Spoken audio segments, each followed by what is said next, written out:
welcome back to everyone who's joining the next session of Stream 1, and welcome to those who are just joining us.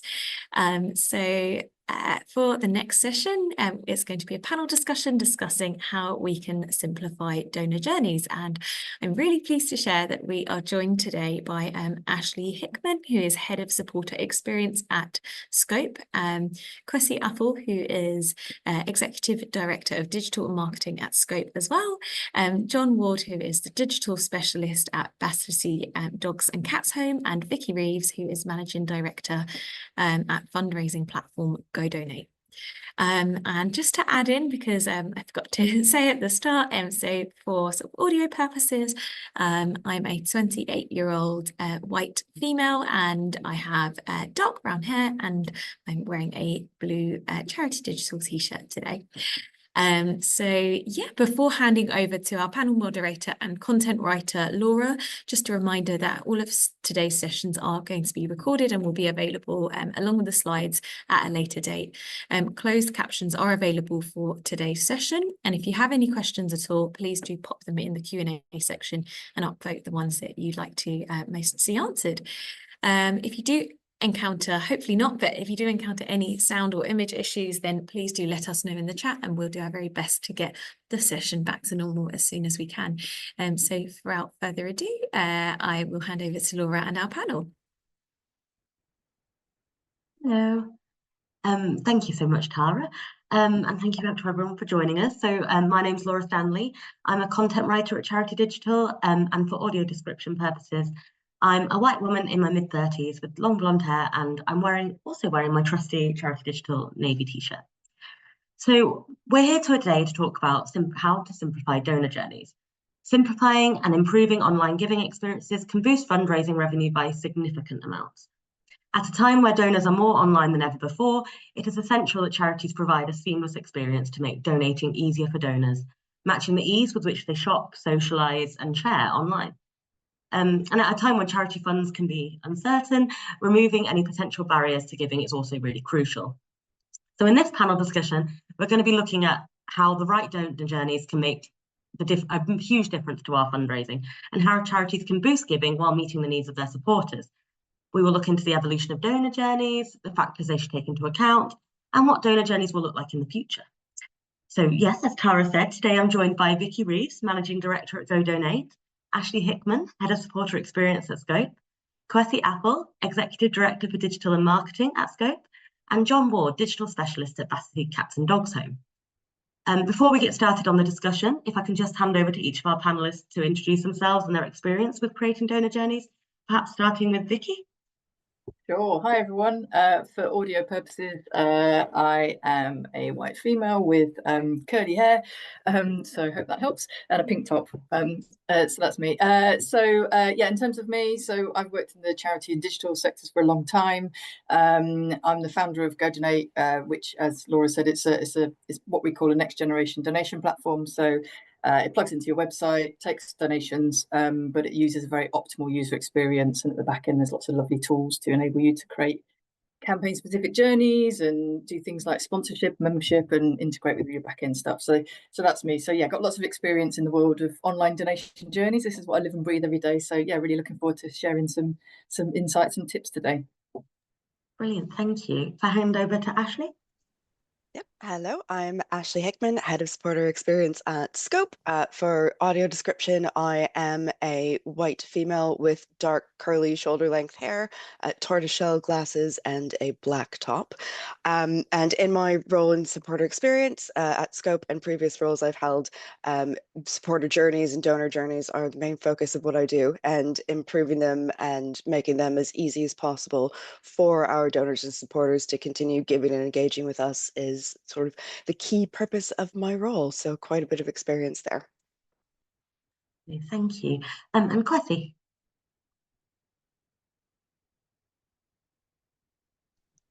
Thank you, Laura. So for audio description purposes, my name is Kwesi Apple. I am an Afro-Caribbean male with brown skin. I am bald and have a short black beard, and I'm wearing a purple t-shirt with the word Scope across in white. So my position at Scope, obviously, digital director and also marketing. So before coming to Scope, I wasn't into anything marketing really across my sort of 22-year career. However, user experience journeys, and human-centered approaches has been integral to all of my work. So it really is hand in hand with Scope's journey into improving what the journey to donation has been. So have the privilege of working very closely with Ash. Brilliant, thank you very much. And finally, last but certainly not least, John. Thanks, Laura. Hi, I'm John. I'm a digital product manager at Battersea. I have been with the organisation for just over 6 months now, so a fairly short time.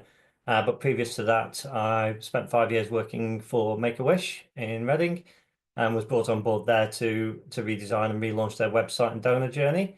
Today, I'll probably be speaking from Battersea's perspective about lots of great work that preceded my arrival at Battersea. So hopefully I can remember what's been done. But yeah, my role focuses more on the individual giving side of things. So that obviously encompasses the donation journey itself, but also other elements and digital products that we use to generate revenue through various channels for the organisation. For audio purposes, I am a 51-year-old male with a crew cut, an increasingly greying beard, and a black jumper.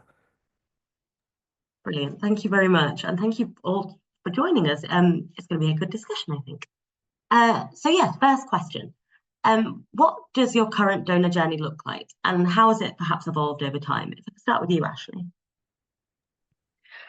Yes, well, our donor journey has evolved quite a bit in the last year, because it was actually a year ago today that we launched Go Donate as our main donation platform. And prior to that, we do have many donor journeys, but prior to launching Go Donate, we found our web journey or our online journey was it was a bit tricky. We didn't have a lot coming through online compared to other charities of our size. And part of that was down to the fact that we had a single landing page with a web form built in to our previous CMS. It was a 5-step process to make a donation. It timed out quite a bit. It was just a bit clunky. And once that was done, beyond the automated thank you, which was your receipt, we didn't really get much for anyone. So we didn't have a lot of repeat donors. We had a lot of people dropping off on the journey, which was obviously not great. But we launched Go Donate, and we've seen some absolutely huge improvements, specifically in the journey itself. So with Go Donate, we have bespoke pages, landing pages for all of our campaigns, but not just the campaigns, our channels. So, for example, for our integrated Christmas campaign we'll have tailored donation pages for the direct mail appeal, for people coming through from paid social and paid search ads, and so on. So we can really tailor the communications to each of the different audiences, and it's very nice and easy to track where everyone's coming from. Go Donate it's a 1-step to donate. It has digital wallets. We can autofill data capture, which has been great because it means we've seen 120% increase in completion rates from our previous setup that we had, but also a 40% increase in our donation volumes. We have built-in follow-on journeys for the donors. So when you land on the thank you page, it's almost at the bottom of like a recommended content. So we use it actually for cross-selling towards our online shop, and just driving people towards our retail offering. And from there, all of our new donors will go into an email welcome journey that we have to introduce them more to the organization and our cause and warm them up to that. And our existing donors continue in our supporter engagement email program, which is high frequency email program with low barrier engagement actions that we use to keep supporters actively involved in our mission. And the ease of everything is great because we see repeat donors coming back. So it's had a huge improvement on the donor journey. I would say more of a donor journey than we had before. It's wonderful to hear. 120% increase is massive.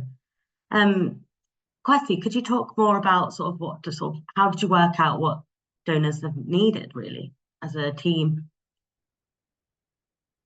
So that, yeah, exactly, Laura. So that work that Ash has just articulated sort of showed how Scope, back when me and Ash, myself and Ash, we started around the same time about 18 months ago.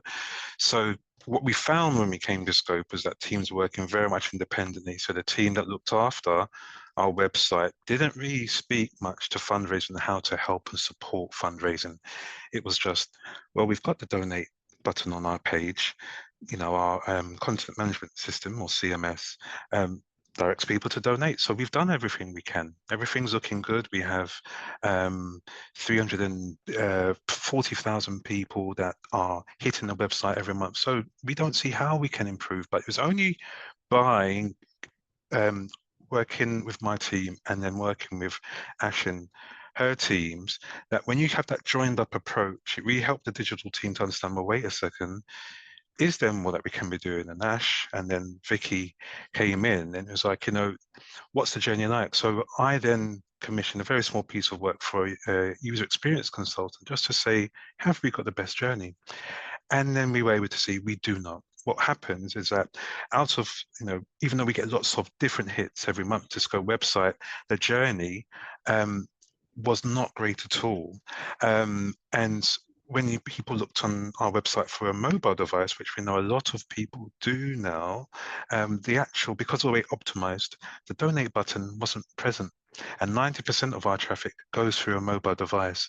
So immediately we were like, so we do need some work there. So doing that little piece of work and then connecting up to a really easy platform like GoDonate, which have mirrored exactly our branding and everything, that's how we were able to support fundraising and improve that. That was the first stage of us improving the journey. So it really has been a journey. And I think it's worth noting that Scope, when the pandemic hit, didn't really have a digital fundraising strategy. So all of our shops closed and we were sort of stuck because we hadn't thought about it. And I think a lot of organizations, whatever the sector, digital and those sort of improvements are always kicked down the road. And the pandemic forced Scope to rethink it, and obviously Ashley coming on board and her team. And now we really are focusing on how we can have a 3-year plan to improve and have, one of the best donor journeys out there. Thank you. That's really interesting to hear about, especially we've recently done quite a lot. Obviously, we're digital fundraising champions. So we've done a lot about how digital fundraising has grown. And I think the COVID experience has definitely been one that many charities have experienced. John, what about you? What does the current donor journey look like at Battersea? Well, it's interesting hearing Ash and Kwesi's perspective, because I think we've been through a very similar journey, actually. Maybe unsurprising to know that we're also GoDonate clients at the moment. Previously to that, Battersea had a custom-built donation journey. It was built by the web developers and integrated into the website, which I think in some ways can help because it gives you a little bit more control over the look and feel. But I think it's a lot less robust. And one of the things that I like about working with a specific donation platform provider is that you also benefit from the research and testing that other charities are doing as well, because the product's constantly evolving and constantly improving. So you can benefit from those improvements as well, and you get a better kind of idea of what's best practice and what's working for other charities. So I think that's really useful. I think the main focus of our development of the donation journey over the last few years has been around user experience, and Kwesi touched on that a little bit as well, around ensuring that the key calls to action are above the page fold on mobile, trying to reduce the number of steps that users have to make to actually complete the donation journey. So implementing tools like address search was really key to make it easier for people to get that information. And I think that also helps with your supporter experience teams as well, because it helps validate that information. So you're less likely to get people entering incorrect details and that kind of thing. So all that sort of all works together to provide that smoother journey through the donation platform. In order to kind of verify the proof of concept when the donation journey was first implemented, we actually ran it as an A/B test alongside the existing donation journey, so that we can compare the two platforms and satisfy ourselves that we were seeing those improvements, and it was incredibly successful. I think we we generated an additional 63% in transactions and an additional 35% in revenue during that test. So it was an overwhelming success, which obviously made the decision for us to move forward with that platform. And then we've been working through that ever since.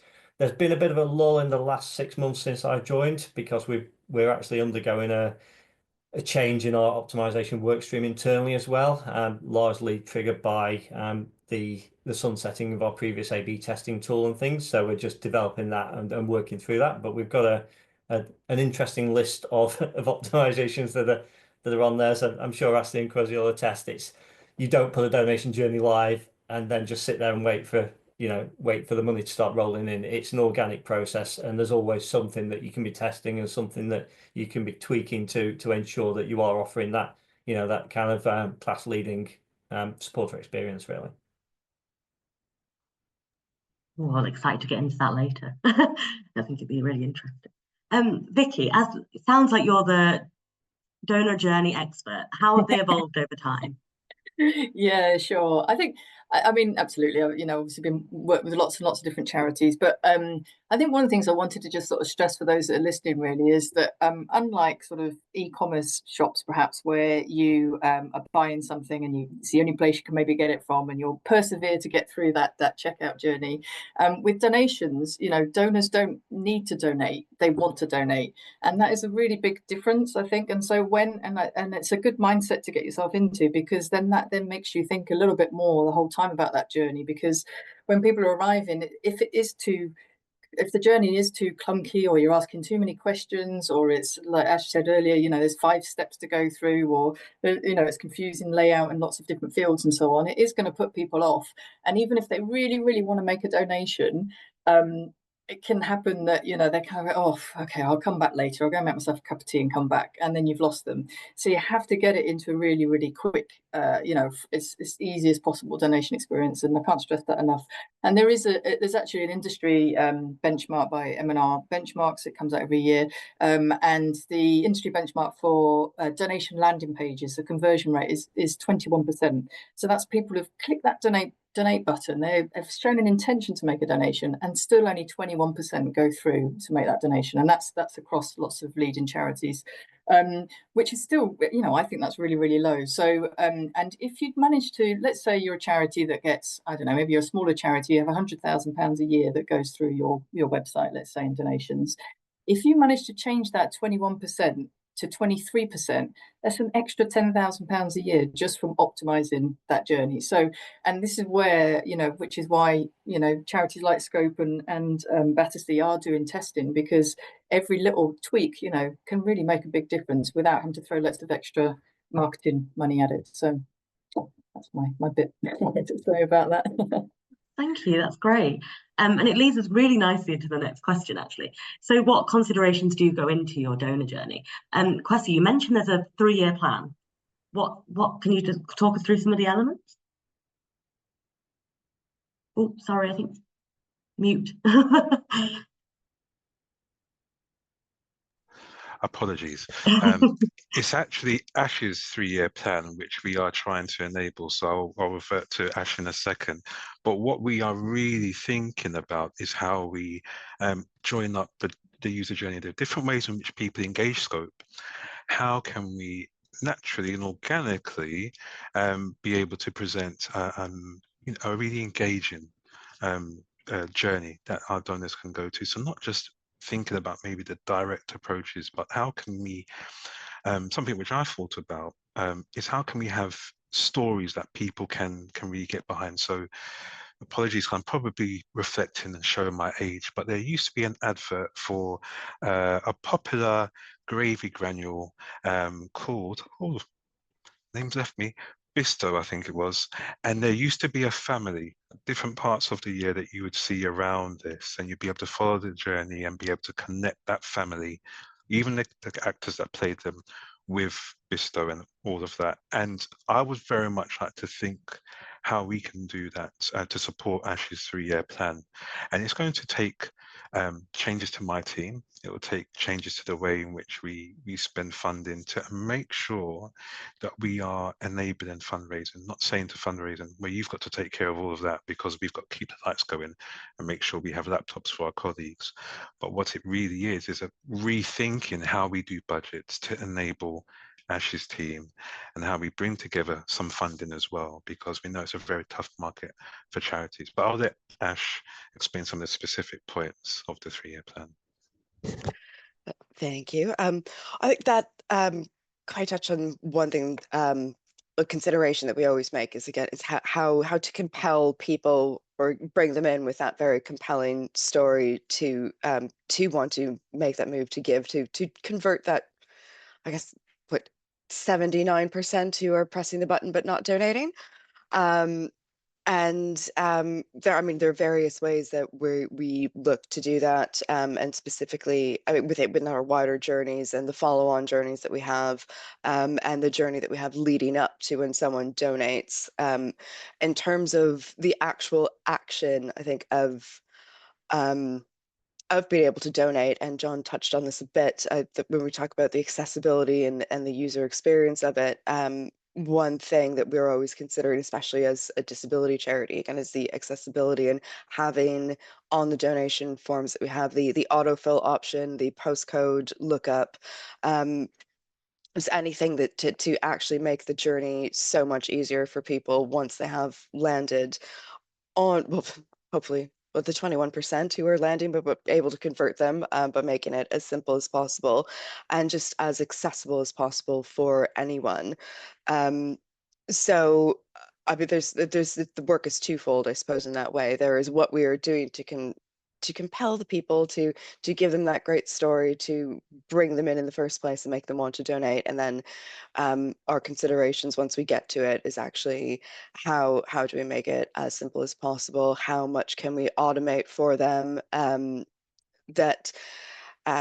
thing, I think I was going to touch on this later, but with the testing that we're doing, it's always considering the continual testing to try to find the balance between collecting the rich data that you want and finding out about supporter motivations for donating, what you can improve, and asking them all these questions versus the ease of being able to just press the button and do it.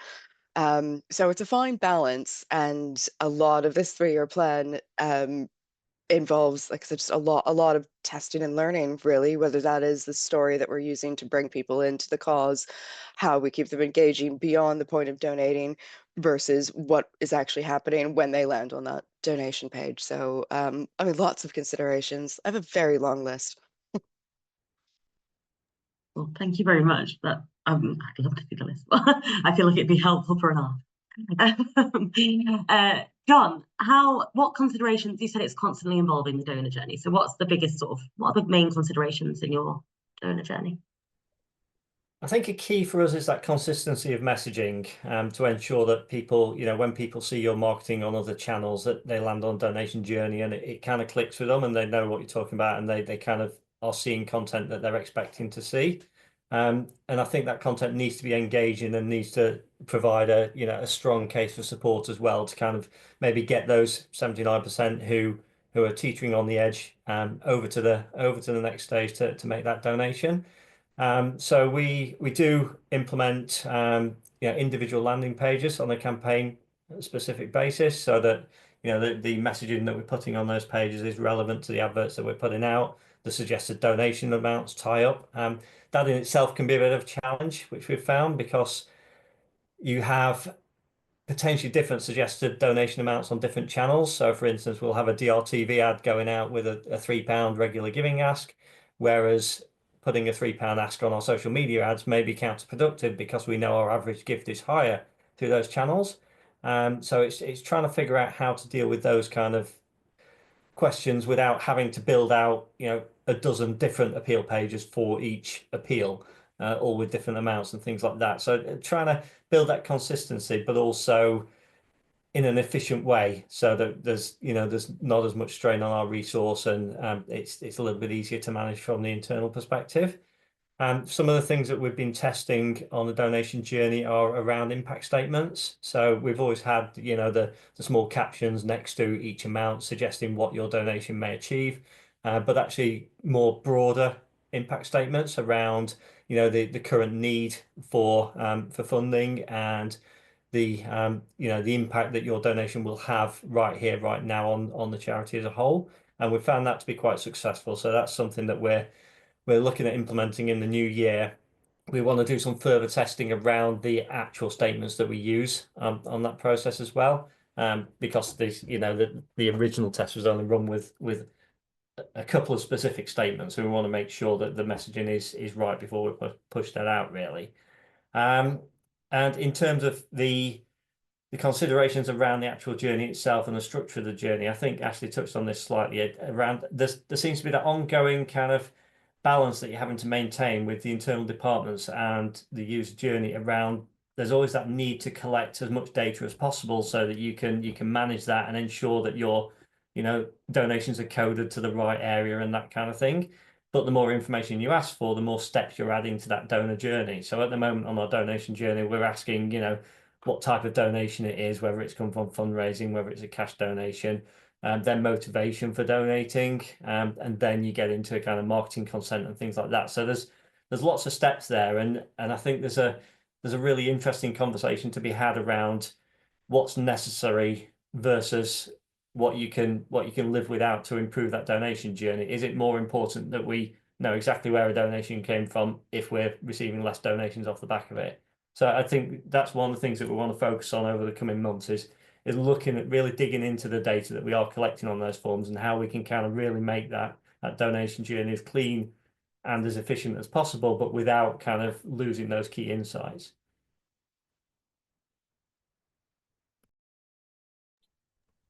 It's a pandemic thing, isn't it? I feel like I should be so over being on mute. Thank you, John.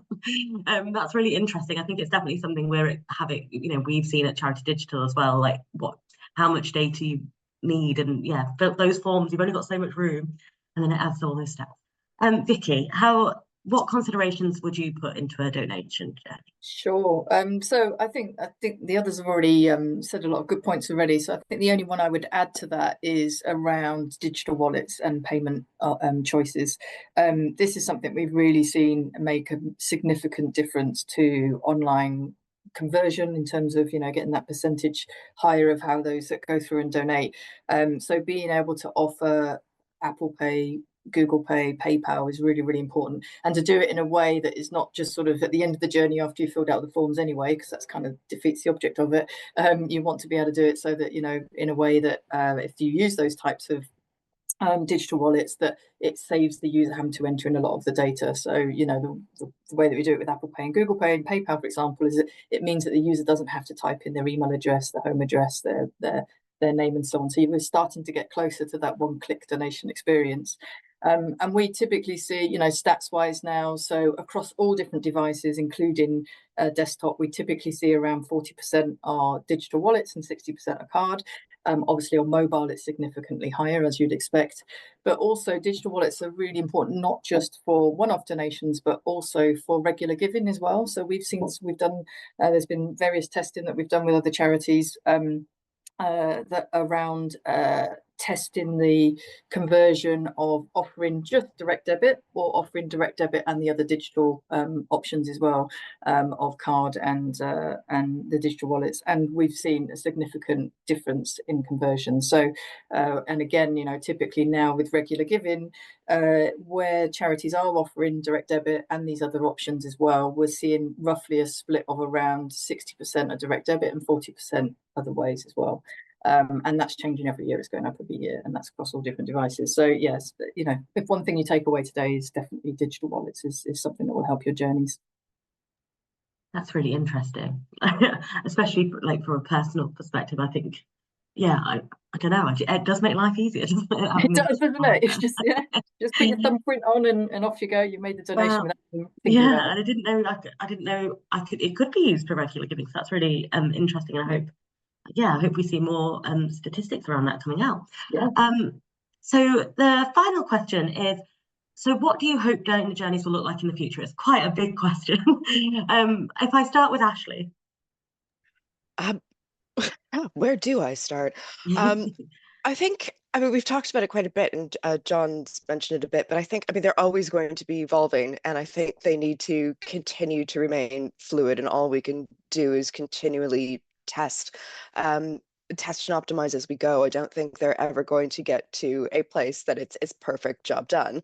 Um, I know like one thing that is just as an example that we're seeing is that around payment options or payment terms even.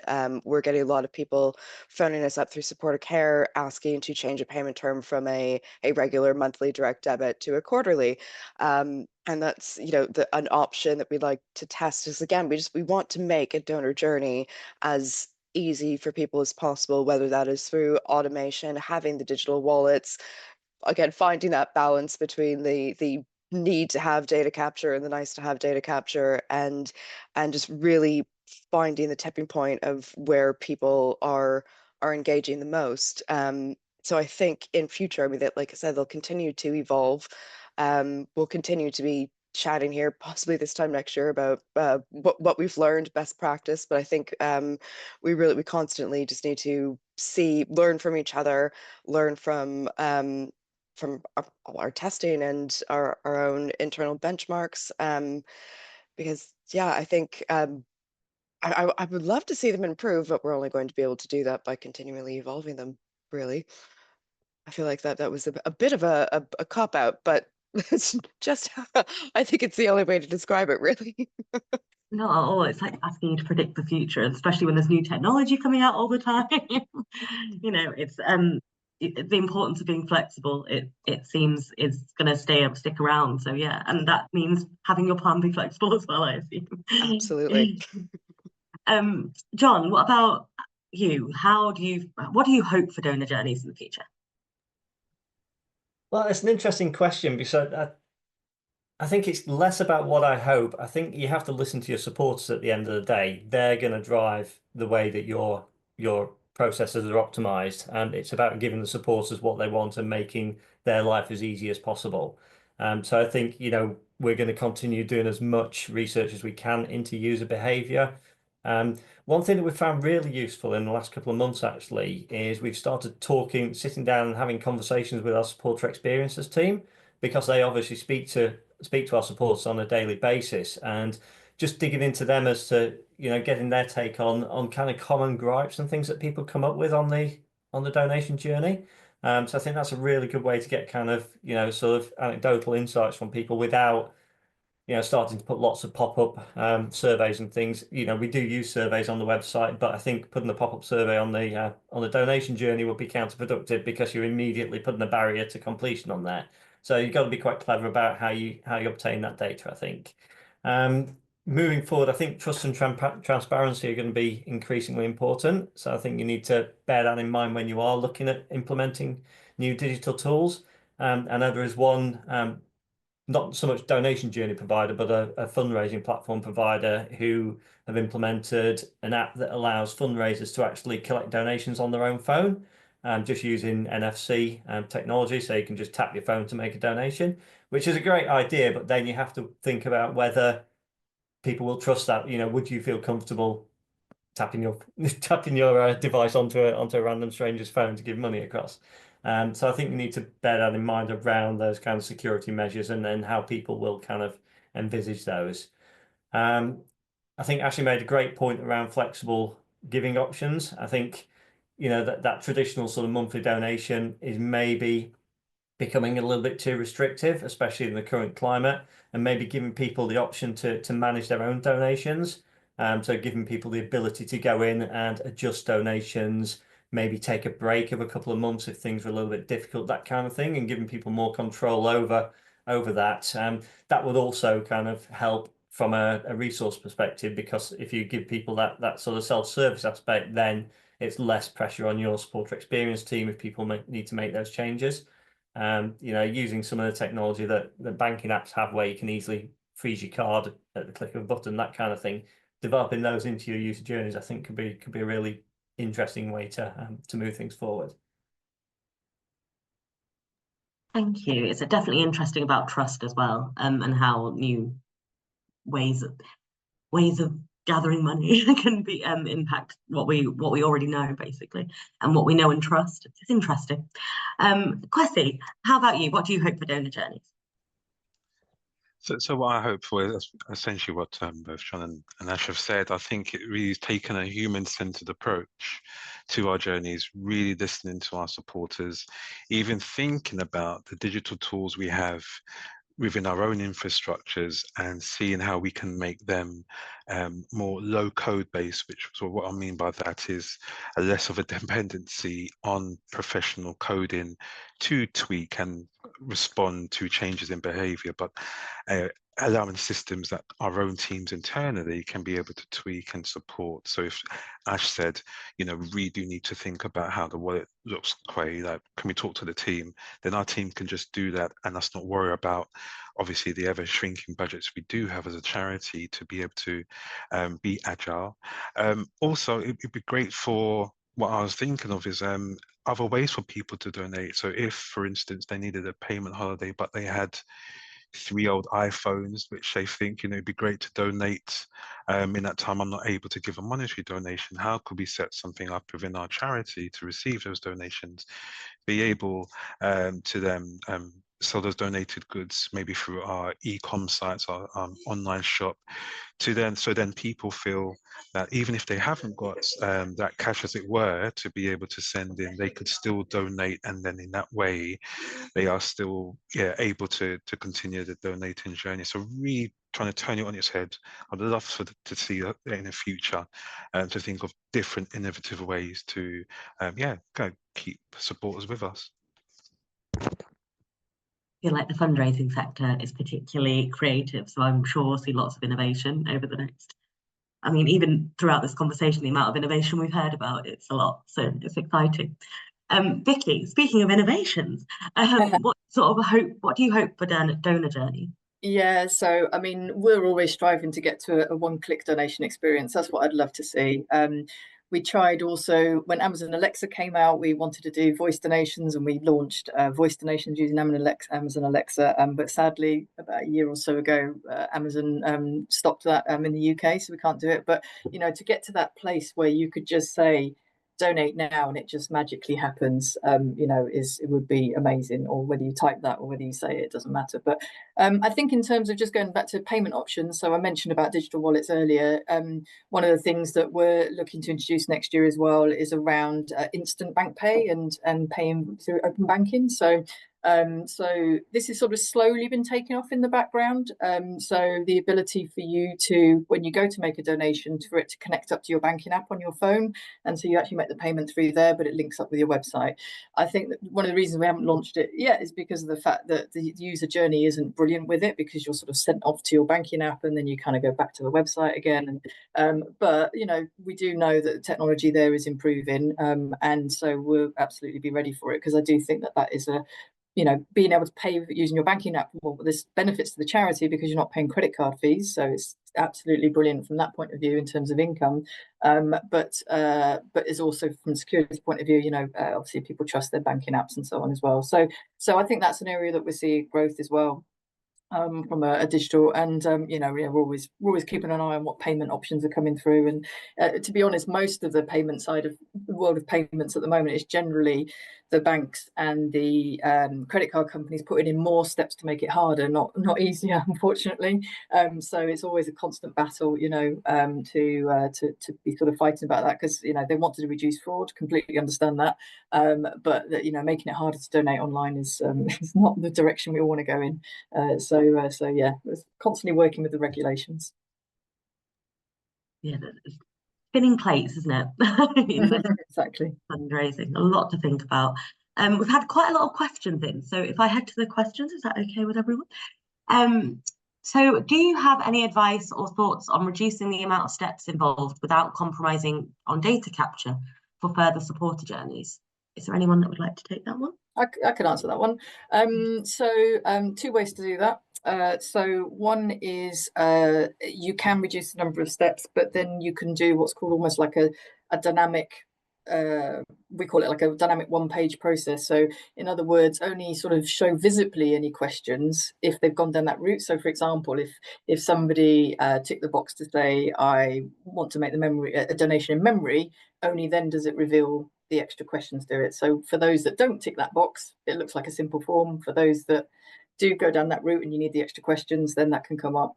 The other thing is a bit like what we touched on earlier, I think John did, is presenting different questions depending on where they've come from. So if you're doing a warm campaign to existing donors, you don't need to be sending them to a form that asks them questions like, are you paying in fundraising, or are you paying in on behalf of a corporate, and so on. You should be able to streamline that and just send them to the questions that you need. So yeah, that would be my suggestions on that. Thank you. Does anyone else have any advice as well about how to minimize, another question on the very similar line says potential givers are simply saying we're asking for too much information, and how can we balance that? Is there any? Again, I would just say continue to test it. That's what we've been doing. Really, is find the balance, but similar to what Vicky said, is making sure you're asking the right people the right questions. So you should be able to determine that quite easily based on what the activity is at the channel that you're pulling people in from. But I think what we've been doing specifically with colder audiences, again, is just testing to find that balance of what point do people actually stop engaging in terms of, do they just start responding other to all the questions that we're asking them, and just testing and seeing which works best along the way, really.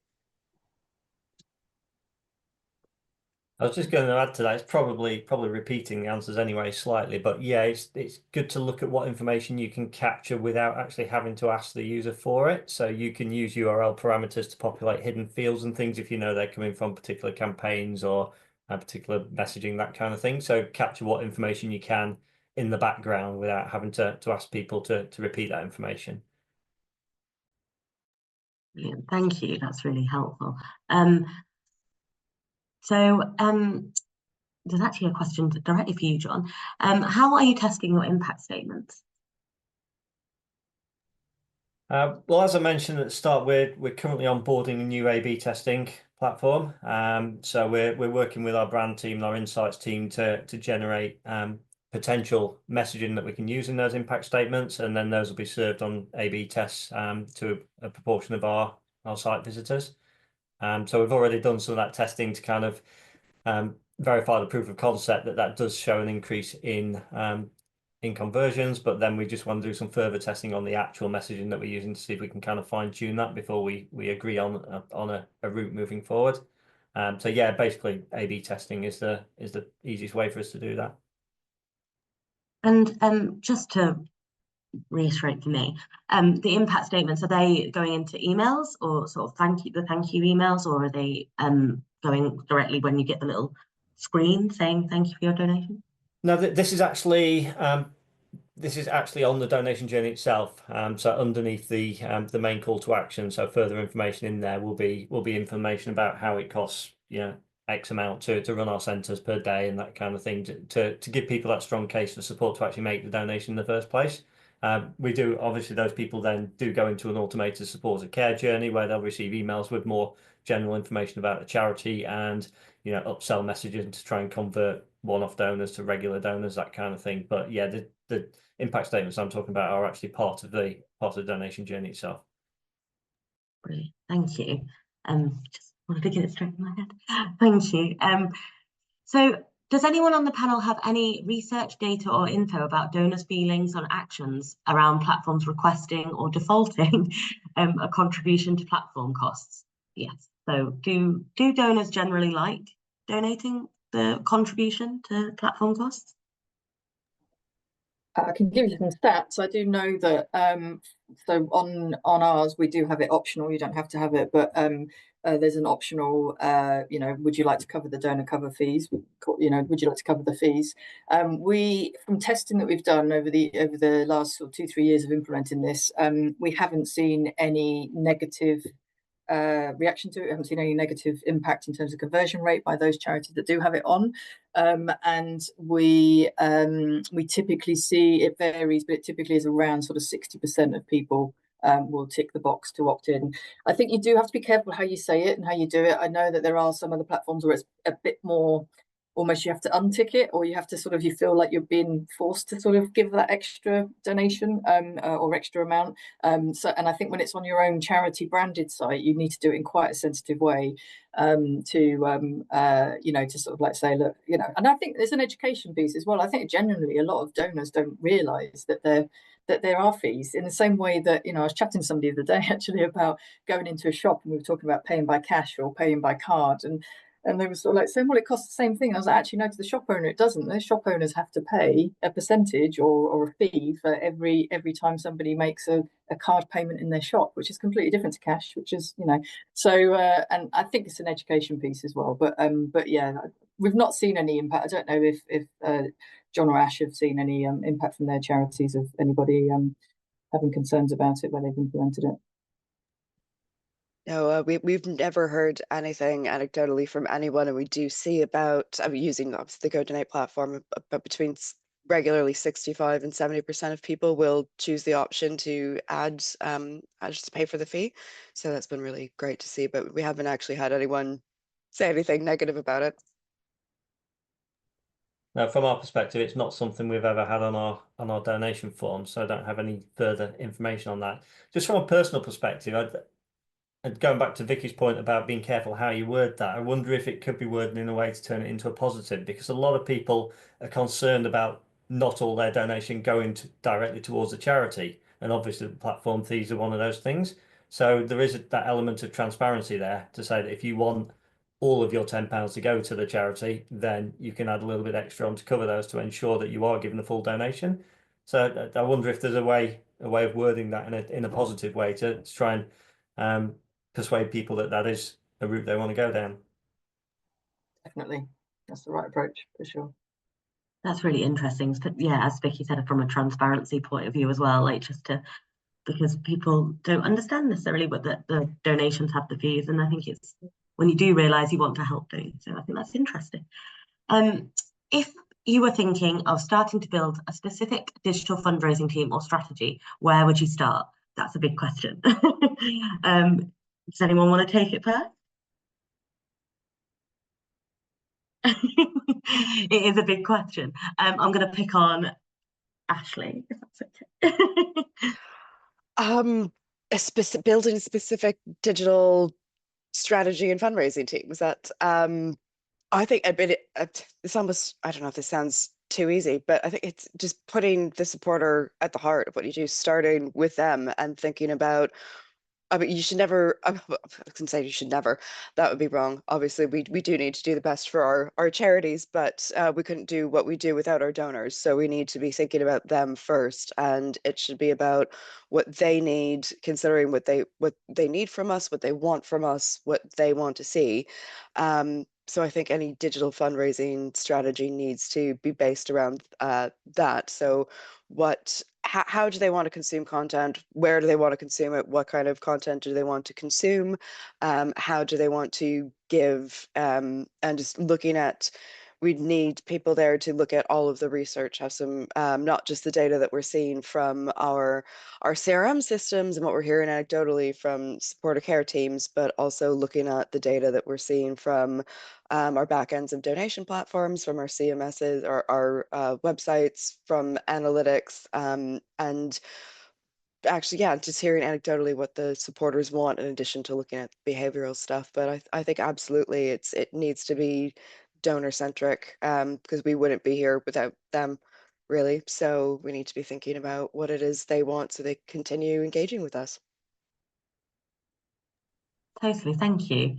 Kwesi, could you add a little bit more, because you did all that user research, or with Ashley, about so if you, yeah. Yes, of course, yeah. It really is, as Ashley's saying, and building on that, user research is so important, because as you know, charity, you can be so enthused about doing this new piece of work, and the tendency can be, as humans, for us to solutionize without speaking to people, because you think, well, I can get this, I can get that, and I'm pretty sure, you know, this platform would help. I'm pretty sure that people would flock and donate. I'm pretty sure this is, and this again, you can just immediately go into that solutionized. I think. When you do user research, you really can just even ask the question, what is it about our charity that you want us to continue doing to improve the outcome for this group, or for our pets, for disabled people, and starting at that, you know, that driver is where you need to start, and it's really important, because then you can then build something which points and attracts those donors. If they very much think that the fact that, you know, the 16 life for 16 million people, amongst the population, 1 in 4 for disabled people, is unfair, and they would like, you know, money towards help and guidance, well, then your journey, or what it is that you present to motivate people, needs to be at the beginning of that. And then, as Vicky and John have said, really understanding how people would like to donate, enabling them to have more control over that. That's where you need to start. That's where you then need to build up from, and don't solutionize. Happy to, you know, good to look at other platforms or what other charities are doing. Yes, that's nice, but you could then also bias what you're going to do. So really, as Ash said, that user research at the very beginning, as early as possible, is really crucial. Brilliant, thank you so much. John, where would you start? What's the biggest piece of advice you'd give to someone just starting off with their building a specific digital fundraising team or strategy? I'm not sure I can add a huge amount to Ashley and Chris's very eloquent and comprehensive responses there. I mean, the only thing I would probably add to that is I think collaboration, communication internally is key as well. So make sure that you are speaking to the other teams in your organization. You know, I work, and obviously I appreciate that this depends greatly on the size of the organization anyway. But in ours, we have separate performance marketing team who deal with our paid advertising. We have obviously a separate IG team. So make sure that you're having those constant communications with them, and you're getting buy-in from those other teams, and setting ways of working so that you can collaborate together, and ensure that you're giving them what they need as well, to support their efforts for the organisation. But yeah, apart from that, I think Ashley and Kwesi covered that pretty well. Yeah, brilliant. Thank you so much. Thank you. There's a question about how to add digital wallets such as Apple Pay or Google Pay onto our websites. Is there somewhere to go to find info on how to pay and how to add those to the websites? Is it easy?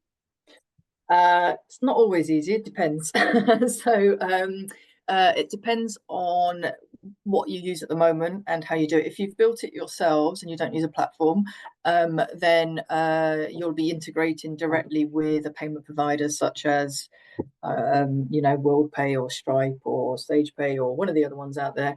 It all depends on how they work. So and you'd need to sort of start from that point really. So whoever you're currently using for your payments, if you're not using a platform like ours, then you'd need to go direct to the payment provider and see how they do it. And that's the best place to start. Thank you. And another question for you, Vicky. Does Go Donate work for international donors as well? Yes, it does. Yeah. So we started off in the UK, but we now work internationally as well. Oh, thank you. And the last question before we wrap up for lunch, let you all go. Thank you so much. Is there still a place for SMS donations, or is this largely being superseded by online donations? So yeah, through websites. I'm not an expert in SMS, so I'll see one of the others want to answer that one. I'd say there's still a place for it. We find we do use it with our DRTV, so our direct response TV ads, which we do at Christmas time, and the bulk of our donations from that come in via SMS. So I think it's possibly sometimes just easier to remember or to type in a code when it's in front of you on the screen than it is to go off and try to search and find the right web link and whatnot. So I think there's definitely still a place for it there. To be honest, we only really use it in that space, so I can't speak to other spaces, but there's still a place for it. And I think it's just, could open a whole different can of worms, what you do with people afterwards to put them on a supporter journey. But I'll leave that for another discussion. Thank you. Oh, sorry, John. I'd just say I'd agree with Ashley. We only really use it for DRTV campaigns. I think you've got to be careful, you know, depending on the channel, it might actually make it a more complex user journey for someone. You know, if you're using it on, for example, Facebook, and then people then have to go out of that app onto a different, you know, onto their phone to send a text. It actually complicates the user journey more than helps it. So I think you've got to look at the channel and choose the best donation method for that channel. And yeah, I think SMS is one of those for the right channels. Thank you. A little question from me, just to wrap everything up. But are you ever surprised by how behavior changes? Are you just, do you ever look at the research and you're just like, oh, I didn't know that's how people were going to use that? Does that ever happen? Ashley and John nodding your heads. I think, yeah, it's because sort of to Quay's point before about we say we think. I'm pretty sure we tend to base it off what we might do or what we think we know best. And that's why I'm always surprised. It's what I might do doesn't work for someone else. And I am constantly surprised. Really, I'm surprised by my own behavior sometimes. But yeah. And John, is there ways that Battersea donors are behaving that's different? Yeah, the specific example that jumped to mind was actually from our previous role. We did some testing around suggested donation amounts because we felt there was this concern that the donation amounts we were asking for were quite high for our one-off donations. Off the top of my head, I think it was like 20, 40 and 80 or something at the time. So we wanted to run a test with a lower suggested amount, and we had this hypothesis that putting a lower suggested donation amount would actually increase the number of donations, but obviously each donation would have a lower average gift. But would the increase in donations actually counteract the the revenue? And interestingly, the lower donation amount actually resulted in a lower number of donations and a lower average gift, which was a complete surprise. So it was nice because it kind of, you know, it kind of validated the fact that we were using the correct suggested amounts on the donation journey, but yeah, just not the results that we expected at all. That's really interesting. Thank you so much. I'm glad I asked.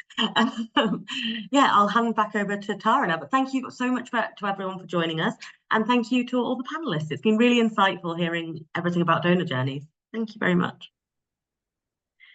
Yeah, hi everyone. Thank you so much, as Laura said, to the panelists, and thank you very much, Laura. And yeah, thanks to everyone who contributed and shared questions. I was watching along and saw that, yeah, there's just really interesting conversation going on throughout. So it's really nice to see. So yeah, we'll be now taking a break for lunch, and the next session will be starting at 1:35 p.m. And it will be looking at how AI can support fundraising. So I know topic that's probably in lots of people's minds, and it will include insight from Microsoft Tech for Social Impact. So we'll see you there, and hope you enjoy your lunch break. Thank you so much.